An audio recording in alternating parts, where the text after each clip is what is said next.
we have been talking about the economy an awful lot after the really disappointing numbers we got for first quarter growth. We always ask you what you're seeing, and does this feel like a 0.7% growth economy to you? No. I'm a broken record on this subject, but since the fall of 2009, literally, it's been about 2% a year, and I don't think the figures are necessarily that accurate when you get to tenths and all of that. I'm sure it's sped up a little bit sometimes and fallen back just a little. It's been 2% a year now for 7.5 years, and I don't think we've really seen anything like that. I mean, it was a great recession, but the recovery has been very steady. Autos are falling off a little now, but housing is good, and most of our businesses are doing a little bit better. But I don't see it being a lot more than that. I don't see it being a lot less. I wouldn't be surprised if when it's revised, it comes in a little higher than that. And it's not perfect reporting. Now, what I see isn't perfect either, obviously, but I just don't see anything but kind of a steady rise. We have seen that month by month, maybe things come in a little different. How did January, February, March, and April, did you see any rises or falls in those months? Well, we did see the same thing other people saw in a few areas, namely that the federal refund checks went out later. We really see that at Geico. I mean, you can almost hear the checks hitting the mailbox or whatever it is. And I think every business almost that I've looked at, March was better than January and February compared to a year ago. Now, there was an extra day in February last year, and who knows when Easter falls. So there's be a lot of things I don't, fully factor in. But it looked to me like March was getting better. We have a jobs report coming out tomorrow morning. Has Berkshire Hathaway been hiring? I would say net, we probably are hiring most of the time, but not by big numbers. But Geico, for example, I'll bet our employee count goes up every month and probably has for decades. And but it's the railroad probably has called back some people, not a lot, but car loadings are up a fair amount this year. And just last week, I mean, they were up pretty good last week. So that does get reflected pretty fast in railroad employees. So we're up a little. Just today, the Senate passed the budget resolution that'll fund the government through September.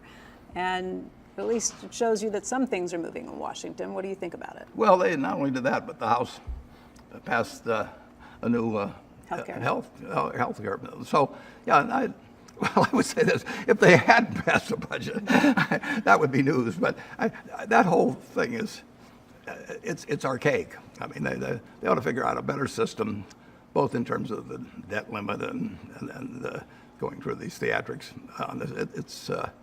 It's kind of unbecoming almost. I mean, the country's been around a long time, and we should have gotten so we don't have to go through this all the time. Is it something that you pay much attention to as a business leader when watching these things? And we have gotten kind of accustomed to the theatrics, as you put it. Yeah, no, not at all. I mean, anytime a debt limit comes up, I'm not sitting there thinking, is the United States going to default on debt or anything of the sort. I think 99% of people in business feel that way. One of your new holdings, Apple, one of your big holdings, just came out with its earnings this week, and the initial reaction from Wall Street was to sell off the stock a little bit because of disappointing numbers of iPhone sales. Is it safe to assume that you still don't own an iPhone? That's safe to assume. Yeah, you can put that one in. You don't have to ask me that again for another 5 years. I've got a very, very effective flip phone, although I don't have it on me. What did you think of Apple's earnings? Well, it's about what I expect, but I don't own it because of what I think the earnings are going to be in the next 3 months or 6 months. It's very hard to figure out how much people delayed their buying of iPhones because of the launch of a new one in 6 months. I've talked to our guys at the Furniture Mart, and they say there's a lot of that. But a lot of people waiting. A lot of people wait. Yeah. I mean, if you knew a new car was coming out tomorrow, a new model of something or other, and you had to pay roughly the same. I don't know what they're going to sell the new one at, but close to the same for the last year model. You're probably going to wait. I mean, so I think it's an incredible consumer product. They also have a cash hoard of over $250 billion. Are Right. you jealous? I'm very jealous. Yeah, I thought I was doing okay until I look at their balance sheet. On the other hand, we've got ours here in the United States. What would you like to see Apple do with that cash hoard? I love the fact they repurchase shares. Now what they're doing now is borrowing money in the United States, figuring they'll get that money back at some point or another. And so they're really buying in their stock using borrowed money, but with the knowledge that if they had to, they could take it back now and pay a big repatriation tax. But they probably hope that that tax comes down. And my guess is that at some point or another, that money will end up back in the United States, or most of it. And I like buying it. If I like buying the stock myself, I like the company buying it. I obviously think that that it's a good buy, and if you can buy your own stock, there's no company you should understand better than your own company. And I think buying in stock makes a lot of sense at one price, and I think it does not make sense at another price. I think it should be price sensitive. Most companies don't look at it that way, but that's the way I look at it. That's one of the reasons that you've liked shares of IBM so much, that they bought in so much of their stock. They came out with earnings that disappointed the street, though. Yeah. Did it disappoint you? Well, no, I wouldn't say the specific earnings disappointed me, but I would say that I don't value IBM the same way that I did 6 years ago when I started buying it. I mean, overall, I think the 6 years that I've revalued it somewhat downward. And matter of fact, when I got up over at 180, we actually sold a reasonable amount of stock. You sold a reasonable amount of IBM? Right. Last that I had seen, you owned something like $13 or $14 billion worth of IBM. How Well, it depends on the price. how much? I'm trying to think back the number of shares. It was We owned about 160. 81 million shares. Okay, Yeah, and when it got over 180, compared to $180 a share. Yeah, 180, and compared to the valuation then that I thought was appropriate and other things, we started selling some stock, and some of that was sold in the first quarter. Most of it was sold in the first quarter. Some was sold in the second quarter. How much did you sell? We sold about 30%. 30% of the shares? You owned about 9% of the shares outstanding of IBM. Well, if you look at it this way, we had 81 million shares. Yeah. So we probably sold in the area of 24, 25 million shares. But You a were good bit of selling that was at higher prices. Yeah, I was going to say, you were selling at $180. That stock has come down pretty significantly since the earnings. Yeah. I think it's closer to $160 a share. Yeah. Would you still sell? What? I don't think we'll be selling. Why are you? In fact, we could buy it. I mean, I continuously look at what they do. I look at the price of the stock when it was over 180, and I looked at what was happening and everything. They've run into some very tough competition. Warren, why are you telling us this? Well, because they have 13 F's coming out in a week, and we're going to have the annual meeting, and if questions have came up about IBM, I would feel like I shouldn't get cute in terms of having it a week later. People look back and say, well, what was he saying at the meeting? Right. So, have you talked to IBM about this at all?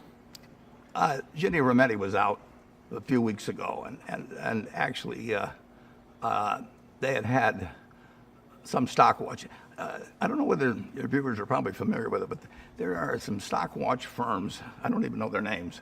I don't know how many there are, but a lot of big companies use them. Berkshire does not use them, and they report to management who they think is buying and selling.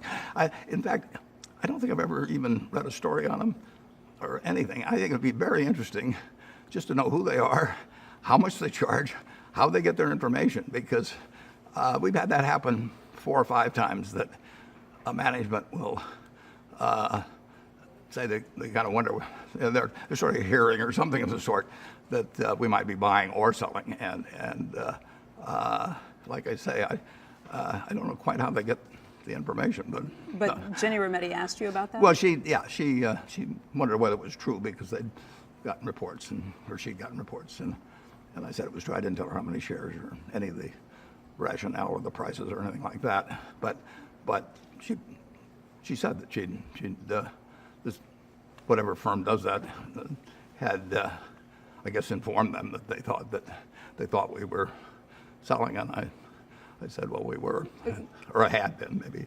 Can you tell us again why you sold the shares, though? Because $180 doesn't seem like it's a ridiculously expensive price, considering where you started buying the stock and where you've held it. Well, where you buy it doesn't make any difference. Stock doesn't know what you paid for it. I mean, we own stocks that have... But you didn't buy the stock 5 or 6 years ago assuming that you were going to start selling it if it had $180. That's correct. In fact, we paid more than $180 for some shares. And especially this year, but always, we use specific purchases against which to match sales. So we always look for the high-cost shares to sell.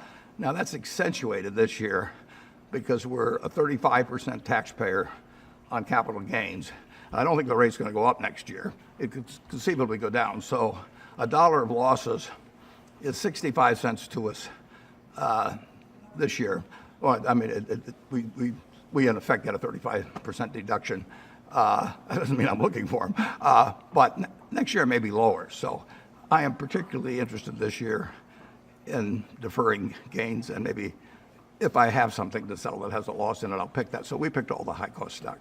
But what's changed at IBM that made you change your idea of whether it was expensive or cheap? Well, it hasn't done what 5 or 6 years ago I expected would happen, or what the management expected would happen. I mean, if you look back to what they were projecting and how they thought the business would develop, and I would say what they've run into is some pretty tough competitors. And what's really fascinating is that,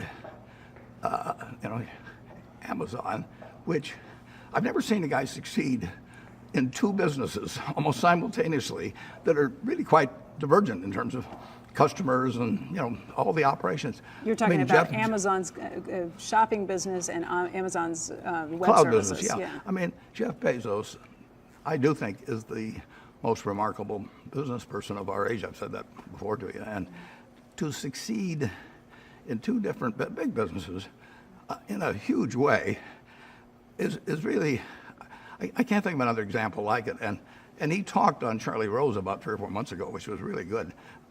He talked about how in the cloud he thought at best maybe he'd get a 2-year runway, and he got a 7-year runway. So he's a tough competitor. So you have some very smart people competing in that field. When you talk about them not doing exactly what you expected them to when you looked at it 5 or 6 years ago, is that in terms of the revenue continuing to decline for 20 quarters in a row, or is that in terms of them not necessarily building up the cloud business as fast as you had expected? Well, it's based on a lot of different types of businesses, but the earnings have been obviously disappointing. I mean, 5 or 6 years ago, I think they were earning 20+ billion pre-tax, and maybe it's 13 billion now, and I don't think the quality of earnings has improved. So it's been a period when I'm sure that it's been tougher than they thought, and it's been tougher than I thought. But I was wrong. I don't blame them. I mean, I get paid to make my own decisions, just like an Apple or something of sort, and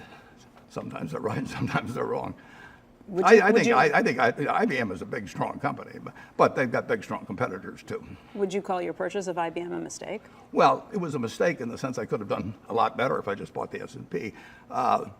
We made quite a bit more money than if we just sat with Treasury bills, but there were a lot of things to make money in that we missed. I missed Apple, earlier. How much did you make on IBM?